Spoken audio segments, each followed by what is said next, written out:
একটা খারাপ সময়।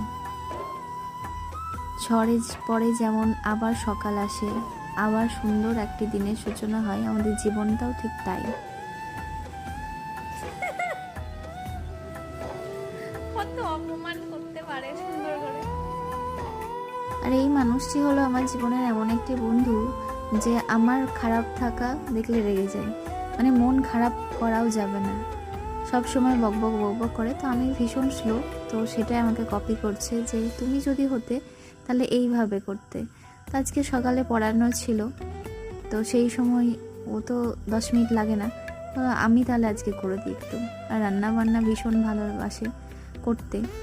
আর তারপরে এই যে বসে পড়েছি পুরনো কিছু এমন জিনিস নিয়ে যেগুলোকে সত্যি বলতে পারো সবার সঙ্গে যেগুলোর সঙ্গে আড়ি হয়ে রয়েছিল, খুব ভালোবাসার হলো।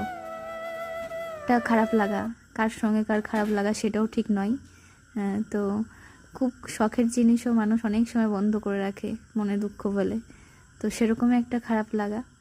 তো আবার সেগুলোকে বসে বসে যেহেতু শুরু করব ভাবছি, জানি না কতটা পারবো। আজকে নিরামিষ ছিল, তো সকালে এইটুকু রান্না করেছিলাম, দুপুরে আবার একটু করেছিলাম। তো আমার ভিডিওতে হয়তো এখন থেকে কয়েকটি স্পেসিফিক জায়গায় তোমরা দেখতে পাবে, সব কিছু দেখতে পাবে না, যেটুকু পারবো সেভাবেই শেয়ার করবো। আর এই যে চলে এসেছে একটি বই, তো এই বইটা অনেক দিন থেকে দেখছিলাম, র্যাঙ্কার্সের।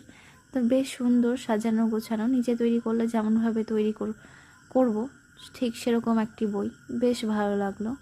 দেখা যাক কতটুকু পড়তে পারি কি পারি। আবার পুরনো জায়গায় ফিরে যেতে অনেক সময় লাগবে, জানি না কতটা কি করে উঠবো। তো এখানেই